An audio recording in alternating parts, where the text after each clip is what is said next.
Welcome to Today in Prophecy, daily news in 15 minutes or less. This news report, U.S. campuses brace for renewed pro-Palestinian protests.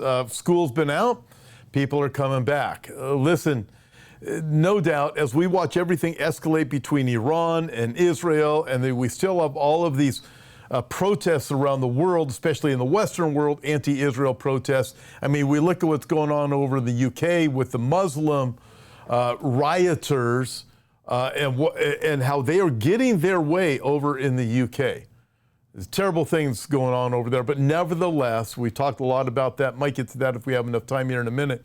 But as I look at these things, indeed, in the U.S., understand that these things are funded, these pro-Palestinian protests, these anti-Israel protests. Campuses are bracing for them again.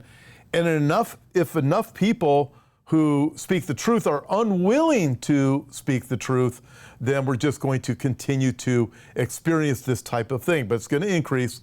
The Bible says lawlessness will abound as we get closer and closer to the second coming of Christ, and so will anti-Semitism. Next story, FBI probing alleged Iran hack attempts targeting Trump and Biden camps. Listen, I don't trust the FBI for anything. That's me. But what does that mean when you start looking at it for the Biden and Trump camps? Are they targeting both of them? Are they targeting both the Trump? Are they targeting Biden too?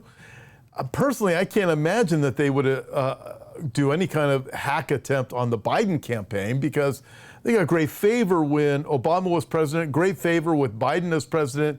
If Kamala Harris, God forbid, should become president, can you imagine how much favor Iran will have? She's so anti-Semitic, and so is Tim Walz. But you look at this and think, never, and it is the FBI leading this. So you got to really wonder what the true story is behind it, because it has been leaked out that the Trump campaign was hacked. So, you look at this is what the news reports are saying. I'm highly suspicious of the FBI, and I'm highly suspicious that Iran would try to thwart a campaign of Biden and Harris. Just doesn't, or Harris and whatever the guy's name is, right?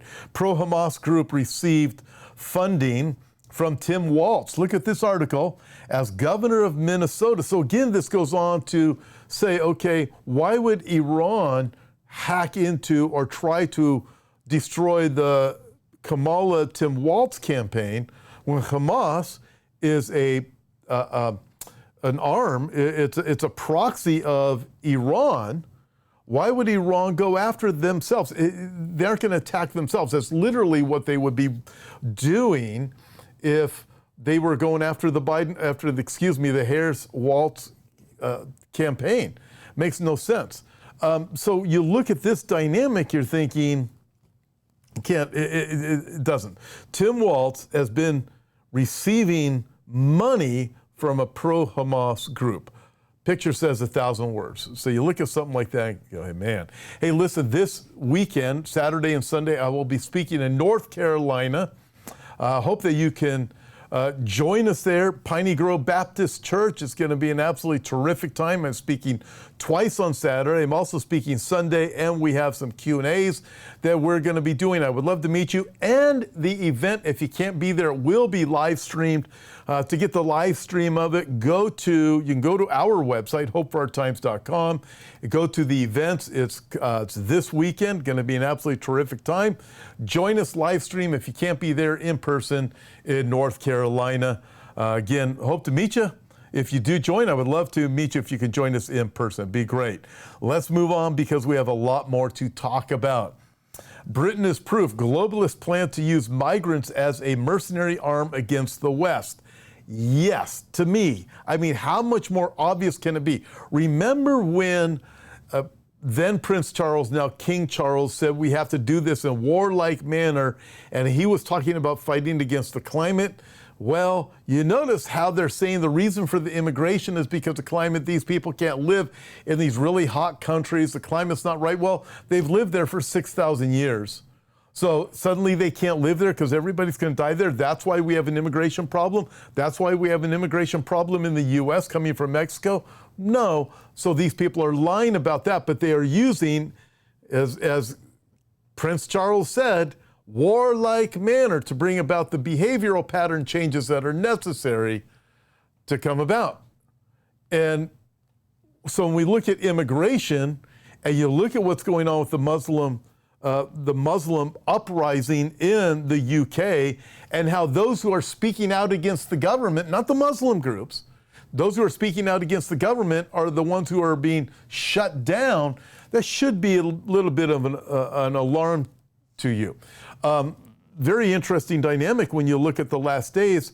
The Bible gives us two different things that are taking place at the same time, and they don't make any sense, except now we're living and we go, okay, now it does make sense. Jesus said lawlessness will abound, yet the Bible also says that teaches that Antichrist is going to be conquering and to subdue lawlessness. What happens? Lawlessness is used to give the powers that be their power. The more chaos you create, the more destruction you create, the more people will say, we need the government to save us, protect us. Yuri Bezmenov, he was a defector from the Soviet Union. He had some great insight to exactly how this works. You create a crisis, you create the chaos, you create the solution. After all the crisis, after the chaos, after the people cry out and say everything is destroyed. Look at Chicago, you look at Los Angeles, look at New York, you look at the people that are killed there on a regular weekly basis. And these things just continue to abound. And with the borders being blown open here in the U.S., and we watch what's happening over there in Europe, the borders being blown open and have been blown open. What is happening there? You bring in the destruction to the point where eventually people will cry out, save us. Right now, you're not allowed to speak against these things because they only want to have their information out there. So your information, the truth, you can't get the truth out there. They don't want to have the truth out. If you're not going along with the narrative, they're going to shut you down. They've already told us that, and they're starting to do that. Elon Musk is even threatened because he's been speaking out against these things. But again, Britain is proof. Globalists plan to use migrants as a mercenary army against the West, and against West meaning against you and me, right? Against us who are saying, we who speak out, they know over the last 5 years, they discovered, hey, there's people who resist us. Remember, if you think back, it was with some of these people with the World Economic Forum as one of the spokespersons. It was a woman who said it was about 1.5 years ago in one of their big meetings that they had. I can't remember if it was Davos or one of the other places that they meet. Hey, we have two different dynamics. One's good and one's not so good. One is that we all get along. In other words, all of us globalists, we're getting along really good. The problem is nobody likes us. In other words, everybody's resisting. The masses, not everybody, but a significant portion of people are resisting. So they realize that's a problem. So what do? They learned the last 5 years with the resistors, people posting things they didn't like. They start labeling you as fake news. What do? They come along and they say, this is what we'll do. We'll create more lawlessness, and then we'll be able to arrest people. We'll be able to shut them down. We're say the government is trying to keep control, but you are feeding the disinformation. You are feeding the lawlessness by the things that you are posting. Therefore, we're going to arrest you. What's really happening is arresting people who are speaking the truth and saying, hey, the government is complicit in all of this, and deliberately. See all of it coming together. Next article, inside the anti-Israel network planning a sweeping DNC protest. Interesting. Nearly 100 organizations planning to protest against Israel next week in Chicago. Outside the Democratic National Convention are under the spotlight. A new report by a watchdog group. 100 anti-Israel organizations protesting at the DNC. Imagine that. At a time when you get Tim Walz, who gets funded by the pro-Hamas group, already showed you that one. We already know he's anti-Semitic. You see what he did with locking down people and saying, hey, go after churches, close them down. We know all this stuff. We know he's anti-Semitic. You know Kamala Harris is anti-Semitic. And then this is the head of the DNC. You have Kamala and Tim Walz and 100 different organizations, anti-Israel, standing out outside the DNC, and you go, okay, we can see where this is all going. Wow. Jerusalem Post, internal strife. Iran's delayed retaliation to Israel sparks rift within terror proxies, says report. Iran's call for restraint after recent assassinations has angered Hezbollah, Hamas, and other allies, causing a heated rift in Tehran. Interesting, it's the new president of Iran that said, hey, if you saw it here, we talked about it earlier in the week, he said, I don't think it's going to be in our best interest to go and start a war with Israel. He said, we're going to be on the receiving end and the wrong end of a global war, and it's not going to go well for the nation of Iran. I believe he was right when he said he talked sense into it. Also notice how Iran was threatening. We're going to go after Israel on the 9th of Av. Well, now the 9th of Av has passed. And so what do you have according to this article? Iran is not doing anything. Their delay in retaliation has got Hamas mad at them, Hezbollah mad at them, the Houthis mad at them. We'll see. I have a theory on this, on where all of this is going, but this leads to the next story. This is out of World Israel News. Saudi analyst says Iran lost the element of surprise by delaying revenge attack against Israel. This is my personal belief. I look at this. Iran has never announced when they're actually going to attack. So when they said we're going to attack on the 9th of Av, and it didn't happen. It's not a surprise really to me anyways. When they said they were going to attack the previous week, they didn't attack. Iran always attacks. It's a surprise attack. When they use their proxies, Hamas, it was a surprise attack October 7th. Yom Kippur War, surprise attack. 1948. You have 1967. You have these surprise attacks. They don't announce this is what we're going to do. That's what the United States does. Let's announce where we're going to go and do something. Iran doesn't do that. So my guess is that something's going to give in the future. There will be, listen, we know biblically, we know what this Bible says. So we know biblically there's going to be a great war that's going to come. Ezekiel 38, I'm telling you folks, is not yet. But everything is going towards the direction of right now, Iran's going to do a surprise attack sometime, at a time when it's not expected. Right now, Israel is totally expecting it. In fact, when you look at the Ezekiel 38 war, there's certain things. It comes at a time when Israel's in tranquility. They are not there. It comes at a time when things are going well in Israel. And it comes at a time in Israel when they least expect an attack.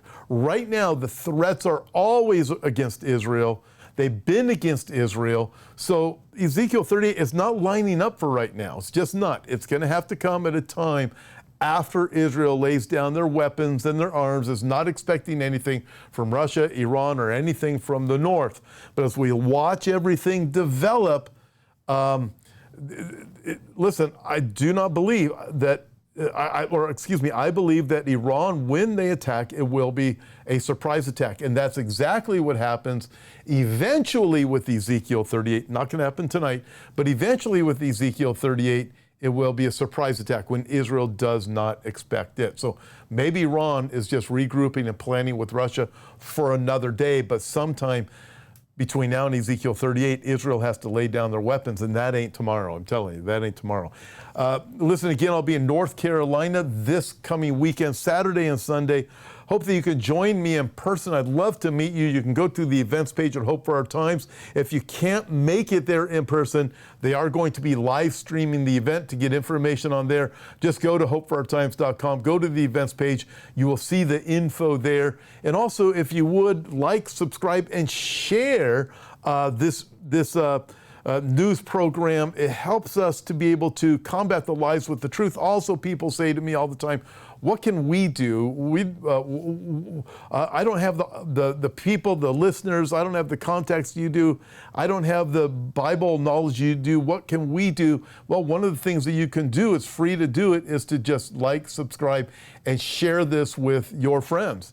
And we're able to combat the lies with the truth. And you know what, folks? We're going to have to do this more and more and more because we can see what's happening in the UK. Oh, by the way, over in Australia, Don't have enough time to get into it. I'm done with my 15 minutes, but Australia's got big things coming. We'll do that next time. God bless.